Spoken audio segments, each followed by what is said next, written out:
नमस्कार दोस्तों, SSC ranker में आपका स्वागत है। मैं अभिनव।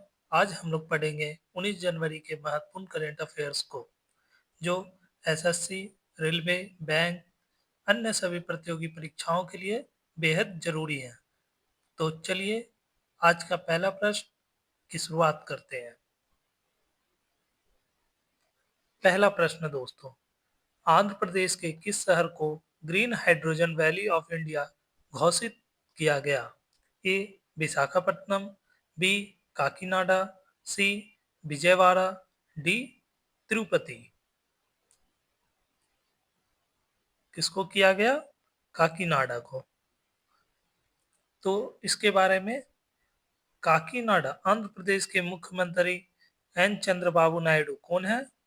एन चंद्रबाबू नायडू ने काकीनाडा को भारत की ग्रीन हाइड्रोजन वैली घोषित किया है। यह घोषणा उन्होंने ग्रीन हाइड्रोजन एवं ग्रीन अमोनिया उत्पादन परिसर के लिए आयोजित भूमि पूजन कार्यक्रम के दौरान की। कुल लागत कितना निवेश करने की योजना है? 15,600 करोड़ रुपए की योजना है और इसे दुनिया का सबसे बड़ा ग्रीन हाइड्रोजन और ग्रीन अमोनिया उत्पादन परिसर बताया जा रहा है। ठीक है, तो अब चलते हैं अगले क्वेश्चन की ओर। काजीरंगा एलिवेटेड कॉरिडोर परियोजना किस शहर में स्थित है? ए अरुणाचल प्रदेश, बी नागालैंड, सी असम, डी मेघालय। बताइए। तो इस क्वेश्चन का सही उत्तर असम होगा। असम। असम में आप लोग को पता है काजीरंगा राष्ट्रीय उद्यान है। काजीरंगा राष्ट्रीय उद्यान है। इसकी स्थापना कब हुई थी दोस्तों? 1905 में रिजर्व फॉरेस्ट घोषित हुआ था। रिजर्व फॉरेस्ट घोषित हुआ था। और राष्ट्रीय उद्यान 1974 में।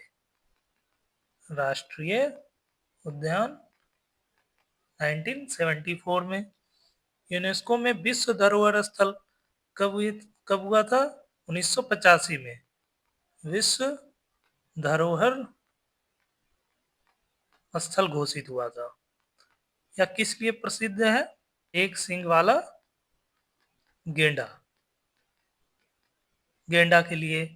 यहाँ पे बंगाल टाइगर भी पाए जाते हैं, एशियाई हाथी, जंगली भैंस और दलदली हिरण, ये सब काजीरंगा राष्ट्रीय उद्यान में पाए जाते हैं। तो इसका उद्घाटन किसने किया? प्रधानमंत्री नरेंद्र मोदी जी ने किया। कॉरिडोर की परियोजना ये कितना लागत से विकसित की जाएगी? तो 6,950 करोड़ की लागत से इस परियोजना को विकसित करेंगे। तो चलिए अब अगले क्वेश्चन की ओर। असम की राजधानी क्या है? दिसपुर। ठीक है, असम की राजधानी दिसपुर। असम की राजधानी दिसपुर। अब हम लोग अगले प्रश्न की ओर चलते हैं। सागर मैत्री पहल के लिए कौन सा जहाज 17 जनवरी 2026 को रवाना हुआ? A INS Krishna, B INS Vikrant, C INS Sagar Dhwani, D INS Arihant. इसका सही आंसर आईएनएस सागर ध्वनि होगा। क्या होगा? आईएनएस सागर ध्वनि।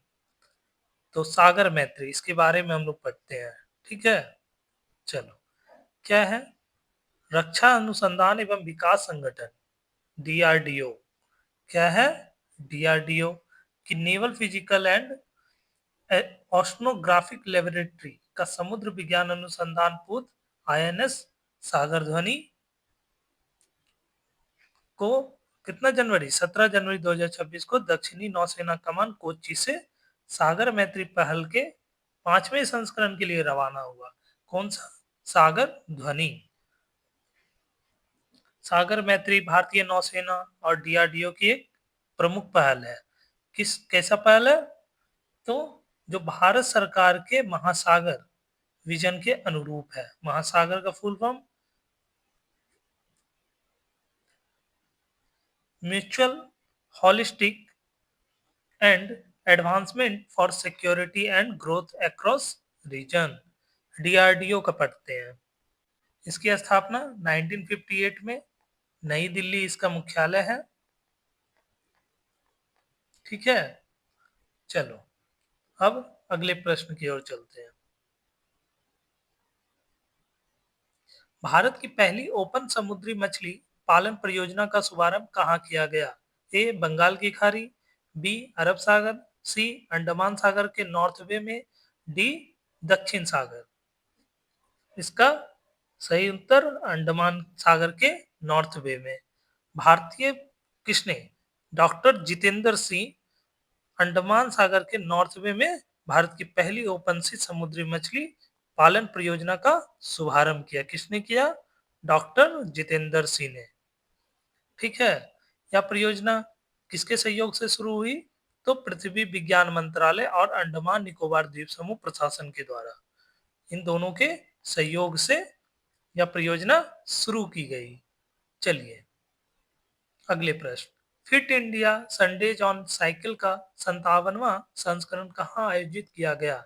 ए अहमदाबाद और चेन्नई, बी गोंडल गुजरात और हैदराबाद तेलंगाना, सी सूरत और बेंगलुरु, डी राजकोट और विजयवाड़ा। इसका सही आंसर होगा गोंडल गुजरात और हैदराबाद तेलंगाना में इसका आयोजन किया गया। कौन सा संस्करण था? 57वां, 57वां संस्करण था, याद रखना दोस्तों।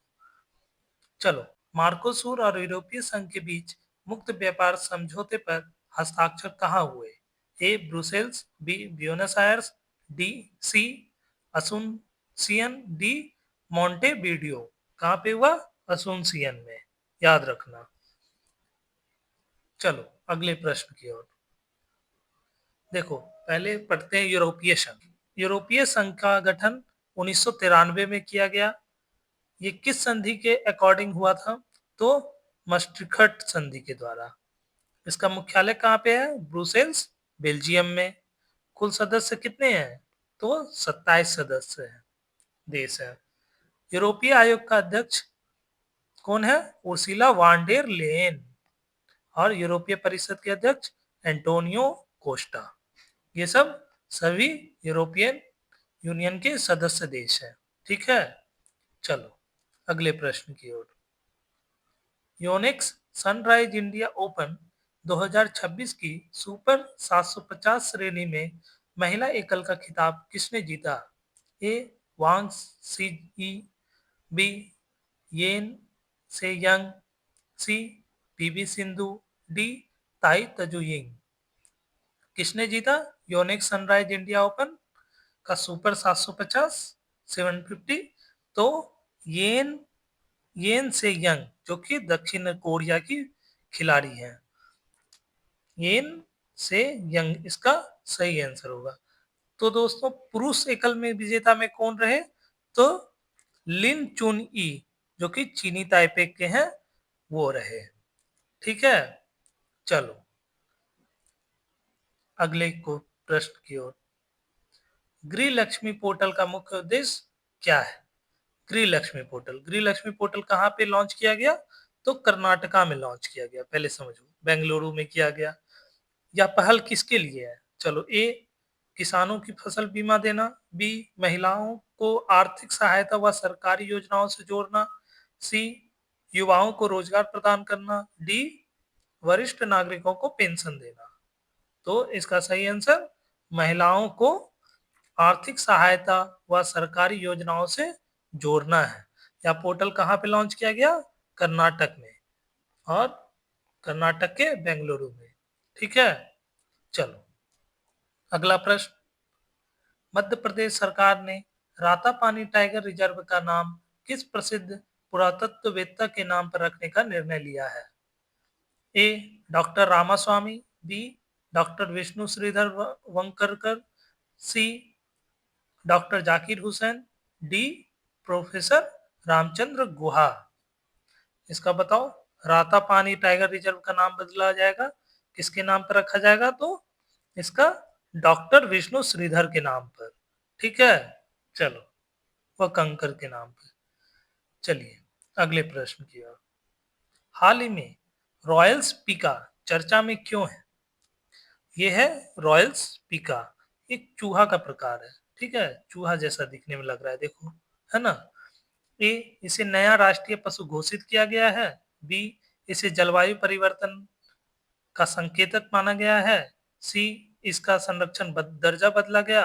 या डी, या नई प्रजाति खोजी गई। तो क्या होगा? इसे जलवायु परिवर्तन का संकेतक माना गया है। कुछ भी जैसे जलवायु परिवर्तन हो रहा है तो ये इंडिकेट करता है। ठीक है, इसीलिए ये रॉयल स्पीका चर्चा में रहा है। चलो अगले प्रश्न की ओर। हाल ही में खोजी गई दुर्लभ भूमिगत उभयचर सबटेरेनियन एम्फीबियन है। ये कैसी है? भूमिगत उभयचर। एम्फीबियन मतलब होता है उभयचर। प्रजाति गेगेनोफिस वाल्मीकि भारत के किस क्षेत्र में पाई गई है? ये देखो जोंक टाइप का, केचुआ टाइप का, है ना। तो ए, पूर्वी हिमालय। बी, पश्चिमी घाट। सी, अंडमान निकोबार द्वीप समूह। डी, पूर्वी घाट। ये कहाँ पाया गया है? तो पश्चिमी घाट में पाया गया है। ये कहाँ पे? याद रखना, गेगेनोफिस वाल्मीकि। ठीक है, ये कैसी प्रजाति है? दुर्लभ और भूमिगत उभयचर है, जो कि सबटेरेनियन एम्फीबियन कहलाती है। चलो अगले प्रश्न की ओर चलते हैं। हाल ही में एग्जेम्पलरी गवर्नेंस लीडरशिप अवार्ड से किसे सम्मानित किया गया है? A, professor Anil Sahasrabudhe. B, professor Dheeraj Sharma. C, professor Ashok Mishra. D, professor Ramesh Chandra. किनको सम्मानित किया गया एग्जेम्पलरी गवर्नेंस लीडरशिप अवार्ड से? तो प्रोफेसर धीरज शर्मा जी को। ठीक है, किसको सम्मानित किया गया? प्रोफेसर धीरज शर्मा जी को। तो दोस्तों आज का सेशन यहाँ पे ही समाप्त होता है। वीडियो देखने के बाद कमेंट में जरूर लिखिए आज का सबसे कठिन सवाल आपको कौन सा लगा, ताकि हमें पता चले कि आप रोज की तैयारी को बहुत गंभीरता से कर रहे हैं। ठीक है, तो अगर आपको वीडियो उपयोगी लगा हो तो लाइक करें, चैनल को सब्सक्राइब करना ना भूलें।